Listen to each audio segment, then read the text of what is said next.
Hello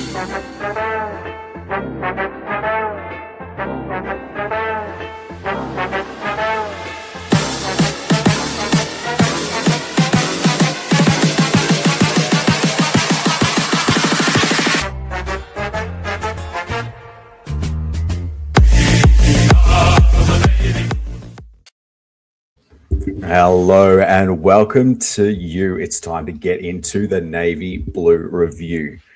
Welcome. It is episode 2 and we've had a game. Look, it's not a game that we wanted to review, but we'll get into that now. My name is Tom. I'm going to be your host for this brand new Carlton pod where we were just talking through the show. We want to bring some positivity into the Carlton realm because it can get a bit doom and gloom sometimes, which can be understandable. And, you know, we probably will touch on that a bit because we have no way of getting around that this game, but we'll jump into that. But first, I'm going to introduce my co-host. It is the big man. It's J.A. How you doing, Jimmy? I'm good, mate. I'm very glad we're not doing this podcast Thursday night after the game because I needed a couple of days to just, that old thing you should always sleep on it before you form an opinion. I slept on it, didn't help the first night. And then I think after 3 sleeps, I feel a little bit better. But it was a very disappointing game, if I'm being honest. Our little chat that we have going on, you being like, let's jump on and do it now. I was like, I don't want to. What are you complaining? It might have been the last podcast. I was watching some other Carlton channels and they were doing like live reactions outside the stadium, and I was like, poof, it was volatile.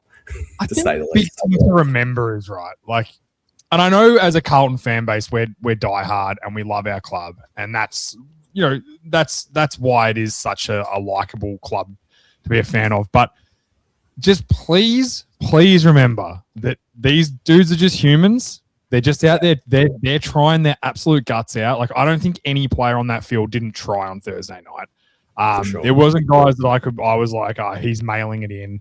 The effort was there.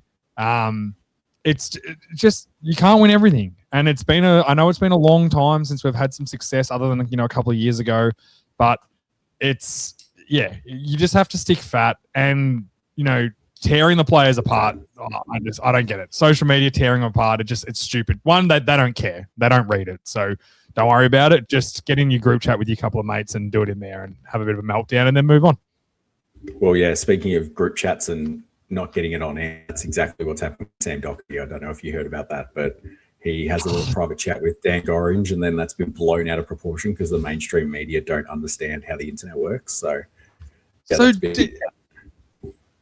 did Doherty care that Dan Gorringe played it? Yeah, hang on a sec. Speaking of social media, did you see the big uproar that came with Sam Doherty on Dan Gorringe's podcast? Yeah, what I don't understand is, did Doherty not care that he played it? Because they're best mates. Doesn't make sense. He didn't Doherty wouldn't have, I think Doherty sent it to him to play it. And then I don't know what Wheatley, because I really like Gerard Wheatley. I don't know what his bonnet is with Dan Gorringe. I think it's hilarious. He just doesn't like him. But I don't know. I personally think Dan Gorringe is hilarious. I think he is a breath of fresh air to AFL media because he's funny, but he also does know what he's talking about to the same extent. And he has fun with it. I think that's what this stiff, rigid AFL media is. It's so hard to watch. The commentators are all awful. They're all one-sided. If I have to hear David King calling on the game, I'm going to die because he hates Carlton, and it's that freaking obvious. Like when Sydney got on that run, he couldn't have been happier. So I think the AFL media is one of the worst sports medias in the world in all sports, and I think Daniel Gorringe is a breath of fresh air. So I'm fully team Gorringe on that. I think Waitley's way out of line. I don't think Gorringe would have played it if Doherty had said don't play it. So absolutely, he wouldn't have. Because you imagine what the chat says that he didn't play. Like, can you believe it? Like he would have sounded. It's just crazy to think about. And you think that's something Sam Doherty hasn't said over the last 3 or 4 years when playing for Carlton? It sounded like he said it a fair change rooms at half time. Yeah, exactly. All right. Well, should we all just get into this game and talk about and just get it all off our chest, and then we can go into next week with not thinking about this game ever again. So Carlton went to Sydney. Sydney came away winners 20-12, 132 to Carlton, 10-9, 69. Very nice. But the thing with this game was it was definitely a game of toughs. First off, the question I have for you is, and I know a bit of a softball for you to sort of go on with, but the scoreboard, do you reckon it reflects the game in its entirety? No, there's a much bigger answer to why I don't think it does, but short answer of it, absolutely not. I think Carlton played well enough to be in this game for 3/4 of it. But that's unfortunate, which we'll talk later, it's something that happens way too often.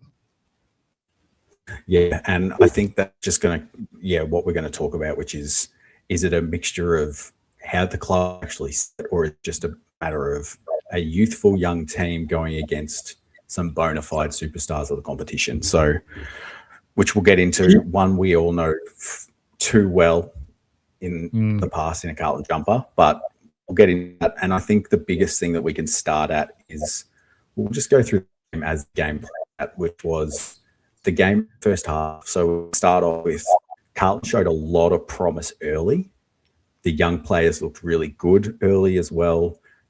Cooper Lord just came through. He's just signed a new deal with Carlton. He stayed for, there's no details of that deal, but he had his best game wise. I think he's sort of another player that's adding to that depth of youth that's going to be coming through behind Jagger Smith, Cody Walker, and all these sort of guys. Like, he's going to be the important pieces that we'll have at the club.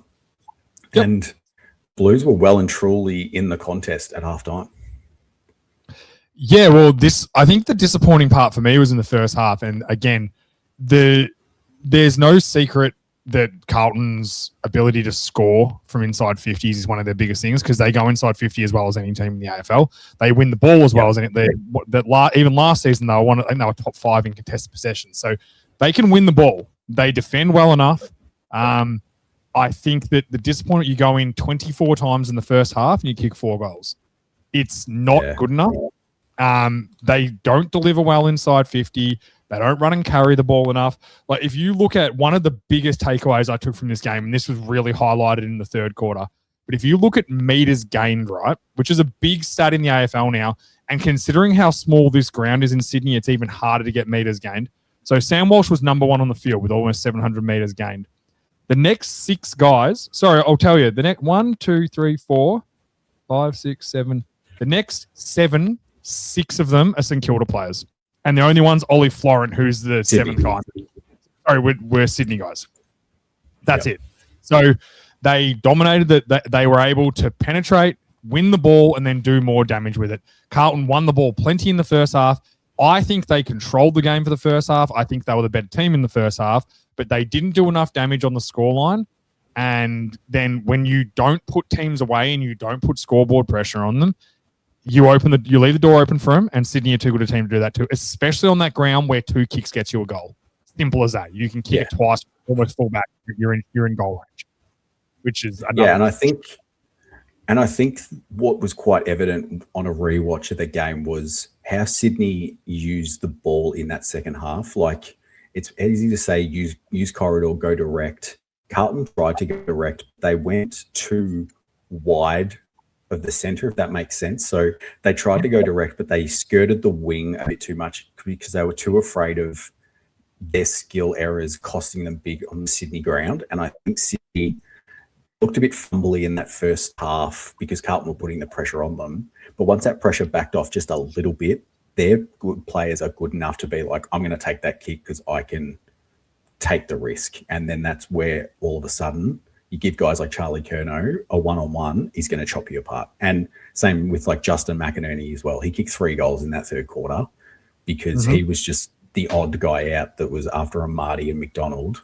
He was still there going, yep, I'm good enough. Give me the ball. And there you go. That's what happened in the game. So it's just that inability to use the ball at an elite level that once the game goes away from contest and goes to more free-flowing game, we're just sort of a bit subpar still of having to use our skills to that elite level. And I think that's what hurts us against these elite teams. Yeah, and like some positives from the first half, like Jagger Smith looked like it's hard to think it was his first game. He made some mistakes, don't get me wrong, but if you had never watched a Carlton game before and didn't know anything about it, you would not have thought that was his first game. I thought Harry Dean was very poised at times. Yep. I think when the pressure dialed up in the second half, he struggled, which is also very, very acceptable for a first game player. I thought Walsh looked outstanding. I actually think Walsh was, and Sydney fans, if they hear this, which they shouldn't be listening to a Carlton podcast anyway, but I think that he was the best player on the ground, Sam Walsh, for the whole game. I think he was the most damaging player on the ground. Him and probably Chad Warner, I thought, were the two best players on the ground. Yeah, I think Errol Gordon also had, in that third quarter, he went into the midfield and very good as well. But there was a couple of young guys, there's some question marks still in that first half. I don't know if Lewis Young's an AFL football player. I've said it for 3 years now or 2 years now. I know they probably don't have another option at this point, but I don't get it. He almost gives you no contest.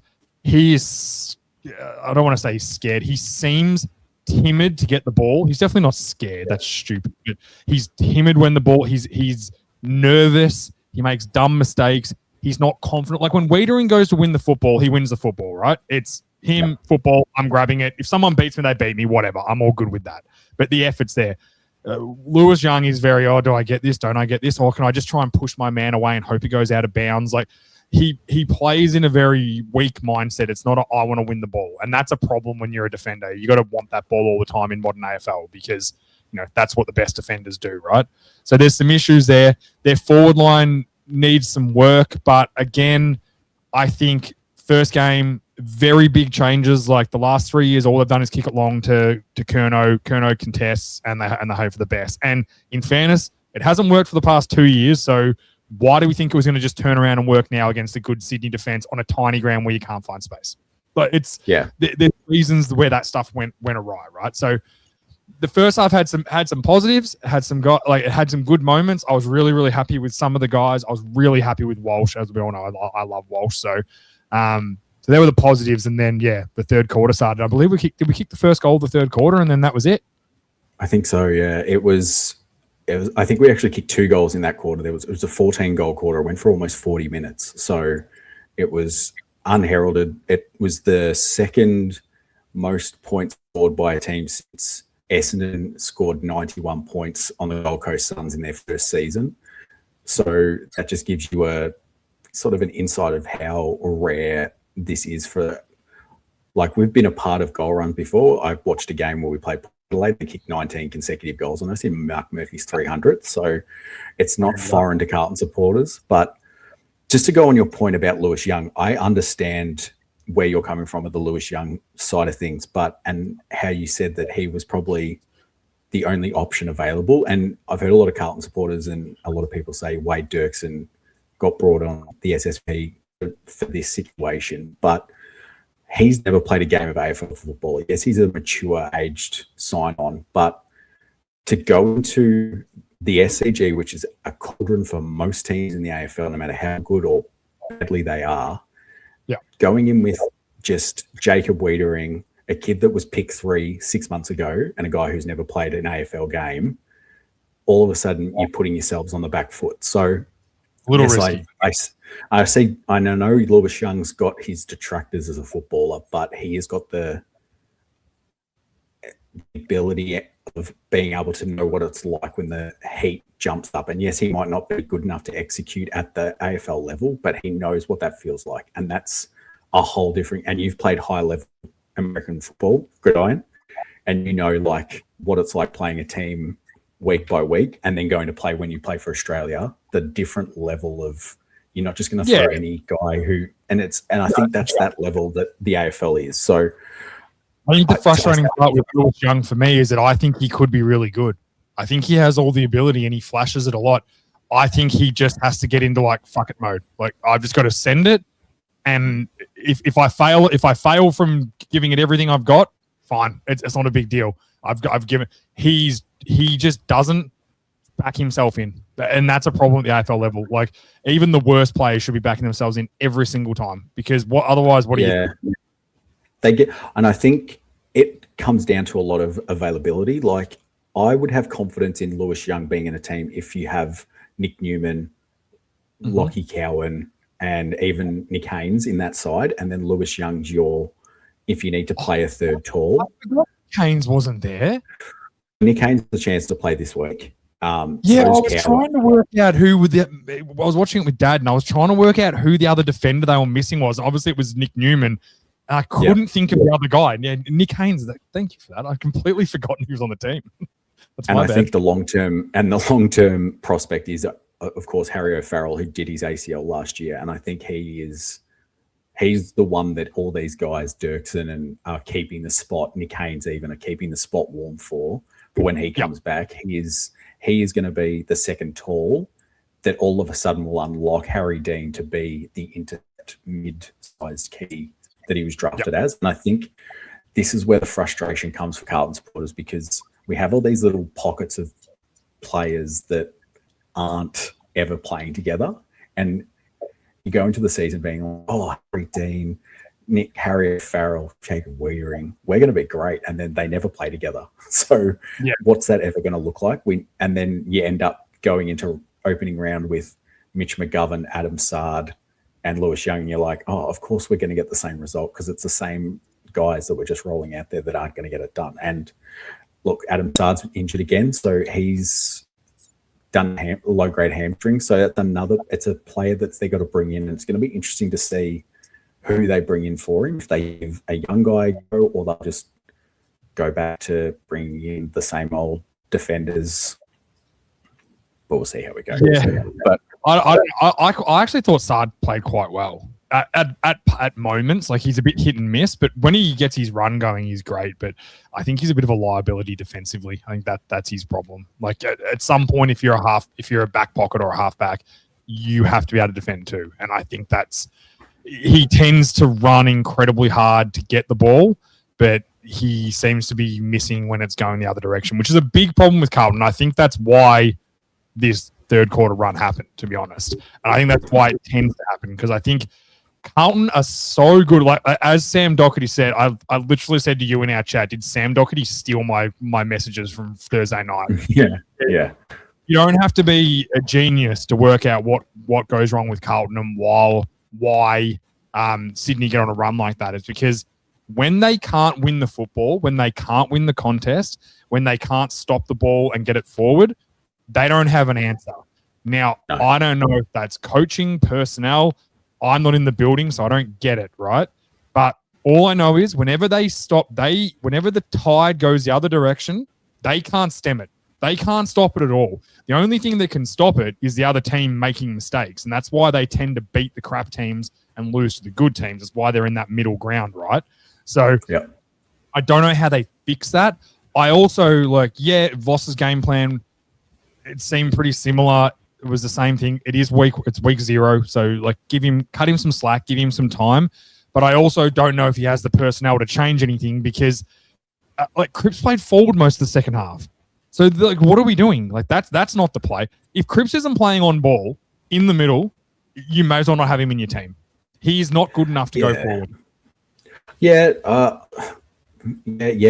see what you're going, but losing your best forward in Charlie Curnow and having someone like Patrick Cripps in your side, who is, I think he's like 191 centimeters. He's a big guy, and he's going to fight tooth and nail. I think Carlton are a bit they're still trying to shuffle what their best forward line looks like, and I can see maybe to not the same explosive ability that Patrick Dangerfield has at Geelong, but I have sort of thing Cripps can do what Dangerfield can do and be that marking forward.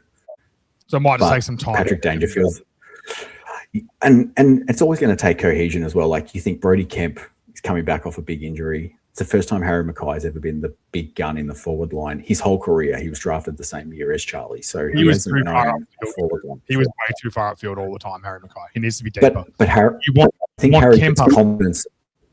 But I think Harry gets confidence playing upfield because he's such a good mark, and I think that's the tug of war that they're playing. Because Harry Mackay didn't have a set shot in this game, which is diabolical to think of your key forward to not even have a set shot. Yeah. So it's going to be interesting to see how they go forward. It looks like they're trying to do the Ashton Moyer and Brody Kemp tag full forward sort of role in that regard, which I said to you, Brody Kemp looks $1 million in this game. Like, he was flying the ball, but just disappeared in the game. I think if he can get some continuity, that's where he's going to become better. And that's where this sort of jump to that next talking point. Do you think what the fall off was fitness, mindset, or just tactics of two different coaches? I think, like, it sounds like an easy combination of all of them. Yeah, I don't think fitness. I think these people that hang on, like, these are AFL players, mate. Like, they're fit. Yeah. It's the first game after a preseason. There's some match fitness issues, but Sydney had the same issues. The ground's not even big up there. It's a fucking Oz kick ground, which is another disgrace of the AFL. They should let them play on that ground. But anyway, that's something we don't have to get into because who cares? We don't have to play there again this year, hopefully. Yeah. Hopefully we play there in a prelim, actually. That'd be nice. But knock Charlie out when it matters. But they won't be there because they will be relying on Charlie to step up when it matters, and that won't happen. So I don't think it's fitness. I think it's tactics and mindset. I think Carlton I think the coaches don't know how to stem the tide, and I think the players, once it starts going the other way, I think as we said it today, it's same old Carlton. That mindset clicks on for them as well. And I think if they said that, if the same thing keeps happening, right, and this keeps happening where we play well for 3 quarters, a half, 3.5 quarters, but we let a team just absolutely blow us out of the water, and then we can't do any damage when we're dominating the game. If it keeps happening, there's a trend to it, right? So some of that has to be on the coach. Some of that has to be on the players. I'm not the sort of person that just shits on the coach and says that's all on him. And I quite like Voss. So I think that just shitting on him and going, he's not a very good coach, that's his fault. He needs to learn to stop this. Maybe the players don't do it. Maybe he asks them to do certain things and the players can't work it out. I just think there's a lot of mentality there too. I think they go into their shell. They don't know how to just go, all right, well, let's tighten up a little bit here. They've got on a bit of a run. Let's tighten everything up. Let's not let them win this clearance. Let's just start there. Let's win this next clearance. Let's force a ball up at this next clearance. I don't care if they get their hands on it, but we're right next to them. Let's not run a play to try and tap it down to Sam Walsh to win the clearance. They've just won 6 in a row. Let's just not let them win a clearance here. And then we can bring all the half forwards and half backs up and the wings in, and then we can make it a contest and we can just struggle this game back in our direction. That's all Sydney did in that first half. They were pretty bad in that first half, Sydney. I don't think they could have played much worse, which helped Carlton a lot.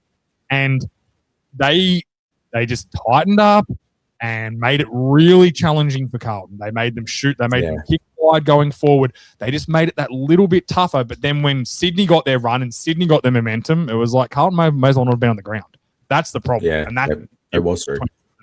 And the good teams. And that's why we lose to the good teams all the time. That's why they get on a run and they beat us in a quarter. So there's some that falls on the coach. There's some that falls on the players.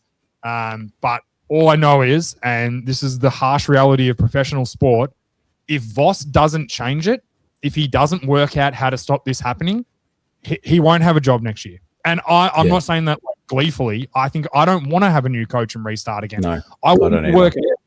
I want them to get this right, and I want them to be a competitive, good team again with the same people, because starting again doesn't help anyone. It sets the club back again. Off you go. You may as well start trading Walsh and all these guys and just reset the market again, because the Tassie team coming in, you've got to get it now, because otherwise there's going to be no money and there'll be no players coming through the draft. So they've got to work it out. Absolutely. Yeah, well said. So we're going to go into our big talking points, and there was none bigger going into the game, and there was none bigger during the game. And it's the last time we have to talk about this guy, I hope, for the next 24 weeks, because we don't play Sydney again. We'll talk about it in the room and how you sort of saw, how do you think the Charlie Curnow storyline, sort of how you felt going into the game, and then how you sort of felt it sort of play out through the game? Because I feel like it sort of went how I expected it was going to go. I'm very different on the Charlie Curnow front, which I know I've talked with you about before, Tommy, where I don't put all the blame on him. I think that, and this is where I kind of go back to the negativity of the Carlton fan base again. When you're constantly shitting on a guy all the time, whether you want to admit it or not, or you like to admit it, or you want to call him weak, or whatever you want to call him, I don't care. It has an effect on people.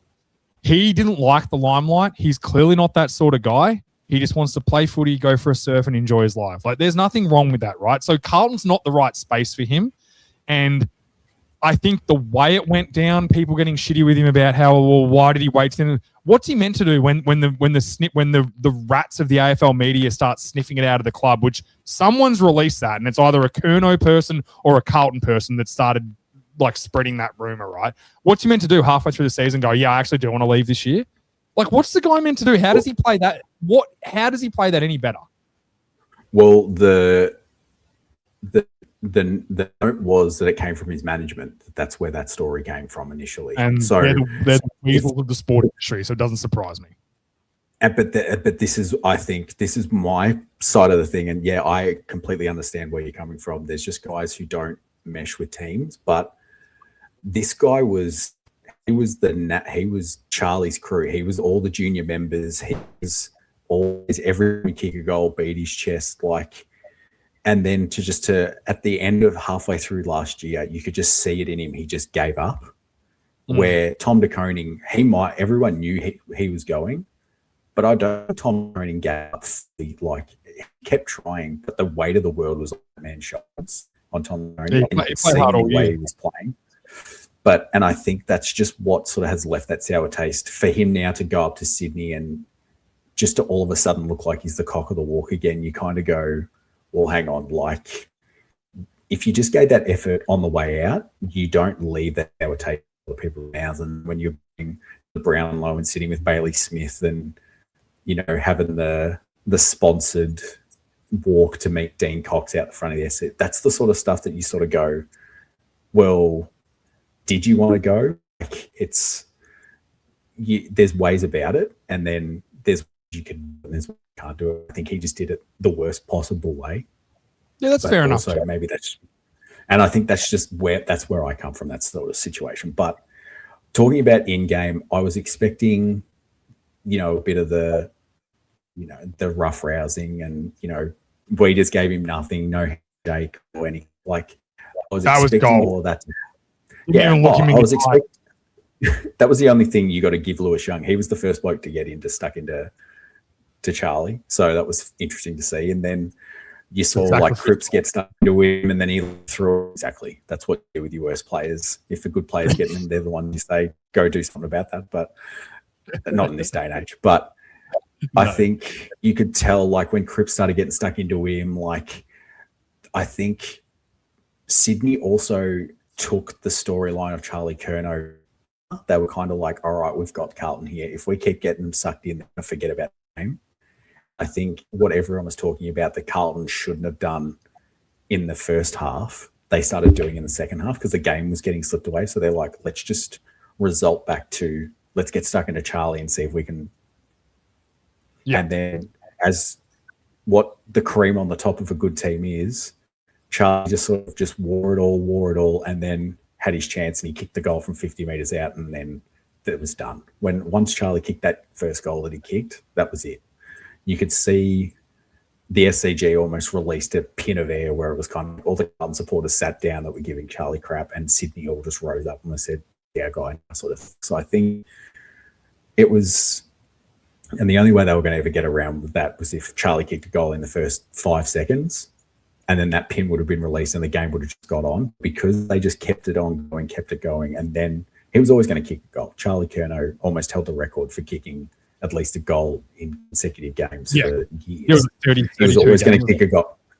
Oh, no, more than that. Yeah. But he was always going to kick a goal in that game. And I think it was just that aura of, let's just not get him a touch. That's unrealistic. And I think I'm glad that it's not something we ever have to worry about. Hopefully next year gets to come to Melbourne and play Carlton at the MCG. And then we had the year off. There you go. So he's a very good footballer. And I think that's also why it hurts a lot, because when your best players leave, it's always hard to see them playing for another team. And we can put a pin in it. I hope now that he's played Carlton and that's gone away, I hope he has got a good year in Sydney, because Sydney look like they're going to be they look like they're going to be world beaters again.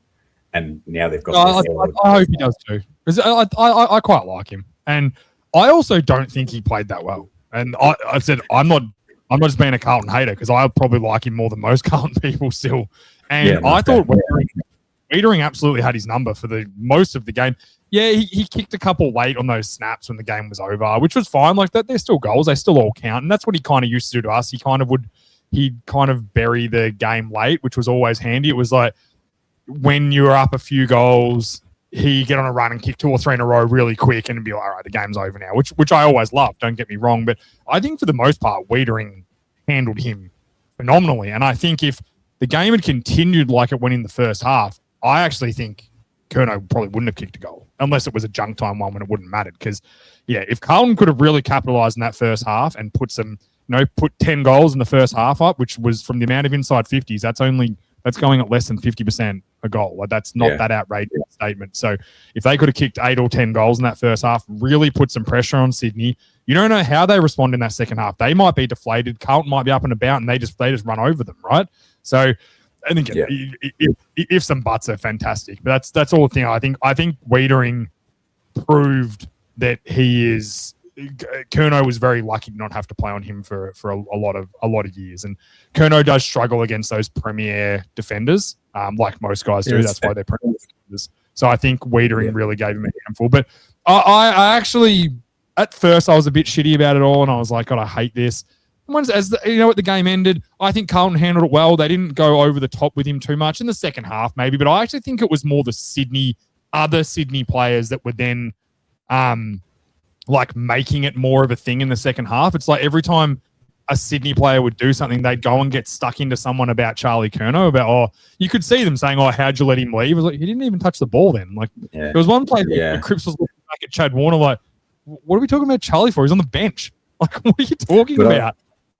I think that's what sort of coming back to your point when, like my point, I think they could see that if they just kept that going, they were going to pull Carlton out. Yeah, and I think that's where a team, and I say young team, the guys that were in these scuffles were Cripps and the other guys, but it's the supporting cast of younger leaders that we don't have yet to sort of be like, all right, you go do that. Well, we can take care of the game, which is just not.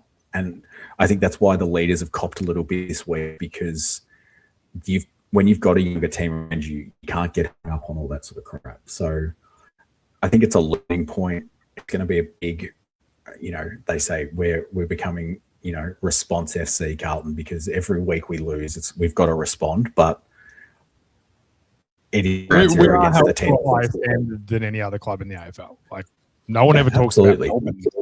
No one talks about if the Bulldogs lost on Friday night, on Saturday night, whatever it was, are they in trouble? Like I think Carlton held to a different standard because of our fans, because of how big a club we are. Same with Collingwood. If Collingwood have a few bad games in a row, they start getting murdered. Right, that happened last year. So I think the bigger the club, the bigger the noise. And again, let's not get fooled. Media jump onto a click, and right now the easy click is to shit on Carlton because they've had a bad first game with their star players left, and he's gone to the club that now they're playing, and then they lost to them badly, and it was a bad loss. So it's an easy thing to just shit on them and get some clicks from it. So remember that. And also, last thing on Curnow that I'll say, teams get used to players leaving. So obviously, as you can see if you're watching the video, I got American football helmets behind me. American football has been free agency for 35 years now. If the AFL is entering the free agency period, it is entering the players have more control period. So, it's get used to your star players leaving. It's the nature. It's only going to get worse. It's going to get easier and easier for them to leave. Yeah, like you speaking just quickly into the NFL world, if anyone is like, you talk about guys like Jerry Rice. Like, didn't Jerry Rice play with the Raiders at the end of his career? Like, when he was over 40, he ended up playing for 4 teams. But like, that's crazy to think about. That'd be like Scott Pendlebury this year going to Richmond. Like, it doesn't happen. Yeah. So, but it will start. It'll start happening. Yeah, it'll start happening. But I think jumping off sort of all the talking about the second half and Charlie and all that, let's just jump into a few positives that came out of the game. Even though a lot of Carlton fans saying there wasn't many, we sort of touched on it. The young talent that we saw on display of sort of that reassurance of, yeah, these kids are good. Like, they didn't set the world on fire.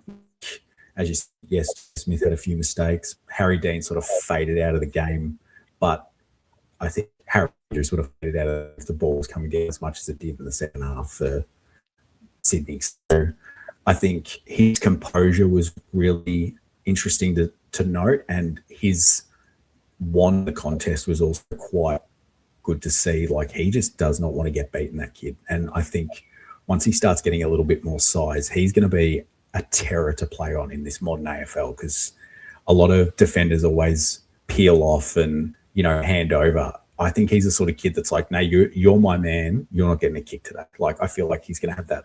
And that's what his dad did. His dad was that sort of player. It was just like, I might run off, I might take a few marks, but I'm going to come back to you and you're not going to get a kick. And I think that's what's going to be good for him going forward and good for Carlton as well. He just looked like he belonged to me. Like, he just looked like he was up to it. And that's hard early. There's been a lot of good debutants over the years. Like, I remember Andrew Walker's debut against West Coast when he had 30 possessions, something like that. You just instantly, you're like, yep, this kid looks like he belongs in the AFL. And both Jagger and Harry Dean, 100%, I was never like, oh, maybe they're not going to be good. It was just straight away, yep.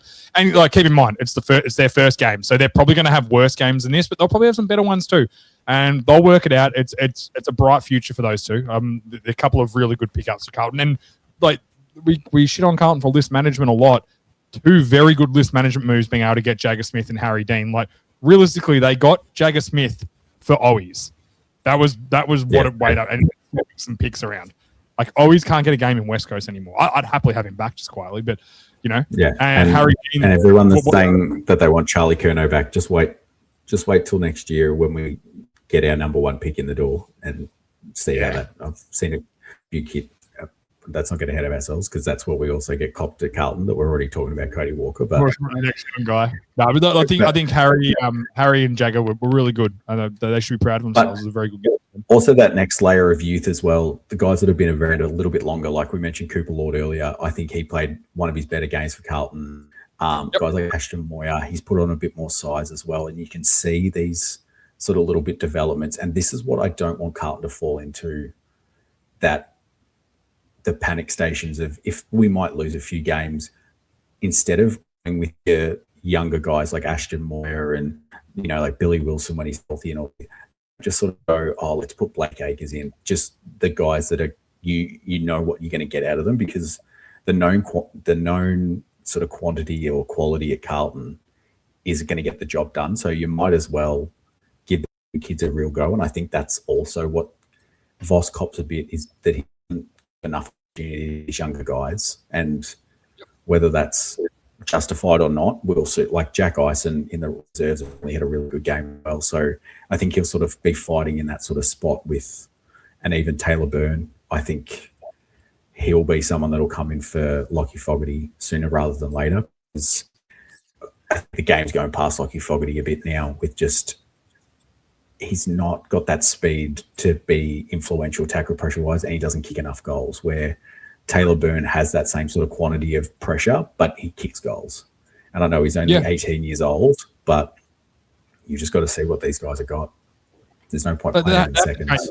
You can't keep doing the same thing. You can't keep playing guys that have been in the team for 3 or 4 years that have never had him. Like, I really want Cutchell to come back this year and have an impact, because when we made that run 2023, he was one of the most important players on that team as a wingman and a high half forward. So I want to see those guys get back into the team, guys with more youth and upside. Talking about first gamers, I thought Florent was good. I thought Hayward was good. I thought they were both fine. Hayward kicked a nice goal. Again, Ben Ainsworth was really good, I think. Yeah, Ainsworth should be really. The one guy I really struggled with was Liam Reedy. You can't be running around an and getting five touches. Like, you can't be a ruckman getting 5 touches and 1 mark.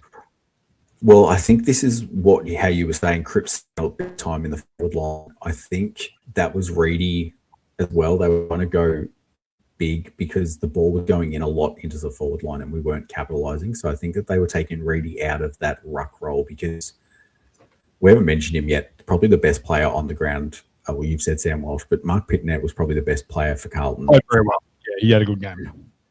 But he also played with a guy who was in the All-Australian squad last year and had 46 hit-outs and gave premium first use. So as well as Pitnet played, I think Brodie Grundy had a very good game as well.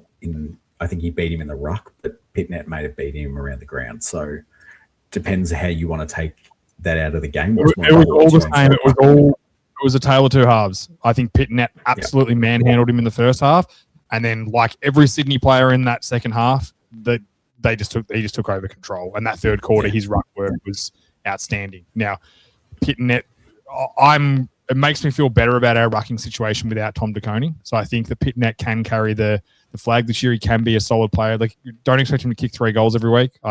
He might not kick another goal for the year. It's more realistic. He has no more goals this year than he has another game with 3 goals. So it's probably not going to happen. But goals again, that's ridiculous. Yeah. So I think that there's some positives there, but Liam Reedy, they got to work that out because you can't. He played 70% of the game and had 5 disposals and 1 mark. And like I said, I'm not saying bench him. I'm not saying get him off the team next week. Give him some more time. Yep. But yeah, he was probably one of the new players that it was like, oh, and I think Chesser as well. I think Chesser, he struggled. I think it was a bit big for him at that time. Like, I just think he looked very, very uncertain every time he was around the ball. Not that he was bad. He just looked a little bit tentative. Yeah, and even to that regard as well, Elijah Hollands, there was a few moments where he flashed across the screen and did some great things, but his ball use probably just wasn't at that level that we're used to. And I think that comes with not playing a game for almost 12. It's like that's what it was a really hot, humid day, and then all of a sudden to try and kick a bar of soap when you haven't done it for 12 months is one of the hardest things probably in the world to do as a sportsman. So, yeah, I think stick fat with Reedy for a couple more weeks because he's a big dude, and there's going to be games where he's a big, mean dude. You can see, like, when he wants to tackle someone, he puts angry face on, and he's going to hurt someone. And we haven't had someone like that. I like him, but I think he'll be fine. I think it's just worth highlighting that that's a mark you've got to step up. You can't have 5 disposals in a game of AFL and expect to play for very long. Simple as that. Whether you're a ruckman, fullback, or forward, midfield, it can't happen. So he's got to work that out quick. And it wasn't his effort. I didn't think he was not trying. I just think he just couldn't get himself in the game. Simple as that. So he's got to try and get himself in the game next week against Richmond. Yeah, and we go from the positives to the concerns that come out of the game, and I think the biggest concern is for all Carlton supporters is the second half fade out. It's not something that's brand new. It's not a once off. I had a look at a stat from at May last year. Carlton's second half differentials after coming out at halftime were negative 178 points. So something's going to change. And I think this is the biggest slight on Michael Voss is having to, like in the David Teague era, it was teams that always kick up goals. They'd always kick 5 goals and that would be the game. Voss's thing is after second half, it just seems to be like we only kick 4 or 5 goals and teams will kick 10 throughout the second half. And in modern day football, that's how you win games. It's not going to come down to this dour, whoever can defend the best. And I think coming out of that dream run that we had in 2023, Voss came out and said at how we played wasn't sustainable. And we went to a more defensive mindset, thinking that what we were doing would hold up enough, but we'd have the defense to stop the goals. We've all of a sudden gone from we can stop the goals, but we're not getting the ball enough to stop teams from having these big runs still. So you've got to find that balance between, contest, forward and back without sort of taking one from the other. You can't sort of rob Peter to pay Paul, as they say, because I think that's what Carlton do a little bit. They look great when they're handball chaining in the first half out of contest. But as soon as they go away from that thinking, if we stock up a bit and just retain the ball, we're not good enough to retain the ball. So it's sort of that balancing act that Vol's got to find out, has he got the right players in the right spots to be able to do that sort of thing, which if he can find that, he'll be fine. The bottom line is we can like we can like Voss that this is not a personal thing, right? His job is to coach the Carlton football team, and his job is to bring the Carlton football team success. So all these issues that are an underlying issue that just keep coming up all the time, that is his job to work out. Now, unfortunately, a lot of the players won't lose their jobs if he can't work it out, and it could be somewhat like some of that's on the players as well. That's his job as a coach. It's what you sign up for when you want to be a professional coach, right? It's his job to work that out, find out how to make it happen. Like some scary stats in that second half. Like Carlton only had 38 tackles, which is their sixth lowest since 2016. They lost a tackle count by 29. Yeah. Like that's not a Carlton. That is actually not a Carlton MO over the last couple of years. So, what this is telling me that when we can't win the contested footy, which there are going to be times where we can't. There are going to be times where teams just it bounces their way, it falls their way, it comes off their hand and goes straight to their guy. We have to learn how to play better when we're not winning the football consistently. Because it's easy. It is easy to play football when you're winning the ball nonstop. It's easy to play that first half. Like what's hard is them going forward, because then that's the other big concern. Voss will win and will keep or lose his job this year by how he can turn around that forward line. That is his goal now. Whether that's an assistant coach or someone that has to help with that, I don't know. It's him and his staff's job to work that out. Those two things. How do we survive when we're not winning the ball? And how, when we're winning the ball, do we bury teams into the ground? Because that's what they need to do, and they need to start doing it this week against Richmond, because they're going to win the ball plenty, and they need to be able to finish them, because it's what they didn't do last year, and they lost that first round game against them because they left the door open, and then young Richmond team got on a run, and it was one of the worst losses Carlton's had for a long time. Yeah, and I think you can come at this point, this young Richmond team as well, they've got that invincibility aura about them again, because if they win, it's the best thing ever, but if they lose, no one's going to care. It's all on how Carlton go into this game, and I think that's where I think frustrates a lot of Carlton supporters is they haven't got that. Everyone knows that at some stage in a Carlton game, that run's going to come, and if a team kicks 1-5, or they might kick 5 goals straight, or whatever it may be, what our coaching staff putting in place, because surely they're not going into games being, oh, let's do this, and that's not going to happen, because history tells us that that's not the case. So I think that's what Carlton supporters want to see, not playing this elite Sydney team. And if one thing Sydney aren't an elite team, don't watch AFL football, because they are a scary good team, everyone firing. But playing in the next few weeks, playing Richmond, playing Melbourne, playing North Melbourne, teams that people think are around the level of what Carlton are, if they go on 10-goal runs, then we've got a problem. I think Carlton, if they don't win the next 3 games, it's panic. It's panic stations. Now, I know coaches don't get fired in season very often in the AFL, and when they do, it's normally a bit later in the season. But if they start 0-4 and lose to Richmond, Melbourne, and North Melbourne, like it's big trouble. I'm telling you, it's almost, it sounds very doom and gloom, but it's season over. Now, I don't think that's going to happen. I think we're too talented to lose to those 3 teams. Now, maybe we have a bad day and we lose to one of them. Like Melbourne aren't that horrible. They're in a bit of a rebuild, but it might happen. We lost to North Melbourne last year in that game again, when they went on a big run in that second half and got a lead. So, I think, do we want to look forward to Richmond now? Do you want to start having a bit of a we can go in, because we sort of covered all the points that we caught sort of that main album. But with the next game going into Richmond, I think basically what Carlton need to do is retain the ball, because as you said, there's not a lot that's changed from Richmond to last year. They've got Tom Lynch back up and firing. Latta's back, who's their Jagger Smith, you could say. He's their great white hope of Dusty 2.0, all this sort of stuff. So these sort of young, confident guys, if you give them a sniff, they'll go, hey, we were in this game last year, let's do it again. And you tell me supporters are going to blow over it if it's even close in that last quarter this week. I think, I actually have a really good feeling about this game. I think they'll learn from last year, losing in the first round. I think they know they're much better. I think Carlton will win this game comfortably. If they don't, I'll actually be really disappointed. Like Sydney was a bit of a question mark. We didn't know how good they were going to be. We didn't know how good we were. Like as my brother said to me, it's the hope that kills you. Sometimes. Yeah, for sure. But this game, I said, I will be really, really, really disappointed if we lose this game. I think they're a historic rivalry.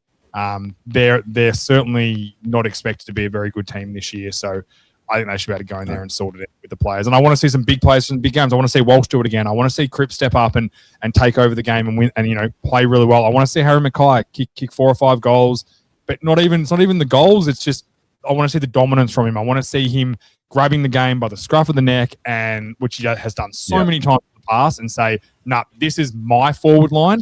I'm owning this. You guys have to stop me." That's what I want to see. So I hope we get that. I think we will. I think we're a better team, and as I said, I'll be really, really disappointed if we don't. Like, I'll take a win any day of the week. I don't care if we win by a point. As soon as the game's over, we've won. I don't give a crap. But yeah, I agree. I hope we really go and put the sword to them and shut everyone up for a week. Just go, hey, you know what? Yeah, Sydney are pretty good. We've kicked the crap out of Richmond. We're not that bad. Everything's okay. Slow your horses. Let's just see how it goes week by week. Let's just get back on track a bit and dial the pressure off them. Because if they lose to Richmond, oh holy shit, man, the pressure's going to just go up so high on them. I'll actually feel sorry for them. I'll be honest. Yeah, I think that's what's already that underlying thing that's already coming out, and you just said it then, like the teams aren't even out yet, and we're already like, yeah, we should beat them, but if we don't, like, it's already beginning, and you would feel that as the guys that are on that aura of every time Richmond kick a goal, it'll be that aura of, oh fuck, is this the start of the run? Like, and do you know how hard that is to drown out of players? You can be the most elite athlete in the world, but can't. And I think that's what Carlton supporters are going to bring. We're more important than a lot of supporters think we are. And I think if we all of a sudden, if they kick 2 goals in a row and start abusing them and start calling them out over the fence, you can say that it doesn't mean anything to them. But if they start into their head like, oh, they're realizing it, they're going to realize it. You think they're not humans? Like, of course it means something. Sure. Like it just it kills me. Like, you should never turn on your own. Like, I get it. I get it. And Thursday night was awful, right, in that third quarter. But like, what are you going to do? What's you yelling out on them on the field and telling them they're useless? They're not. They're AFL players. Like, they're all in their own rights. Very, very, very good athletes and very good football players. Yeah, for sure. So, cut them some slack, show them some support. I reckon as a Carlton fan base this week, let's really rally behind them. Let's go into this game going, hey, we're better than Richmond. We have all the faith in you in the world. But you know what? Yeah. Go and give it everything. If it doesn't work out, it's okay. It's fine. Life goes on. Like, it'll be disappointing as hell, but life goes on. But I think if we just show some support, get a big crowd there, I know there'll be a big crowd there. And and just rally behind the boys. Give them some faith, because at the end of the day, like, we're allowed to love our club. We're allowed to love Carlton. That's why we're doing this podcast. That's why we've been watching them since we were like as young as I can remember, right? So it's something that's it's bred into you. It is just you grow up. You're a Carlton supporter. You're a Carlton supporter now. You have no choice. So I think that we need to show them some support. I'm sure they were really deflated and disappointed from last week. So let's get down there. Be positive. Let's watch these young guns going. Yeah, let's go and stick it to Richmond, because they've had their time in the sun. They can enjoy themselves down the bottom for a few more years. Yeah, absolutely. So just to keep this game, give me something that you think is going to happen. Give me sort of something that not what everyone's talking about. Like, everyone's saying, Walsh will get 25, Harry will kick a goal. But what do you expect that can come from this game, playing sort of a younger Richmond team? I think Harry Dean, because I think that is Tom Lynch playing, or is he still suspended? I feel like he's still suspended. No. Oh no. To be fair, I haven't been watching too much Richmond in the off season, but I'm not too sure if he's. He got like 10 weeks last year, but it might have been earlier in the year. Either way, I think that their forward line's not going to deem a lot of pressure. So my big call is that I think Harry Dean's going to have at least 6 intercept marks, which doesn't sound like a lot, but it is quite a lot for a young player.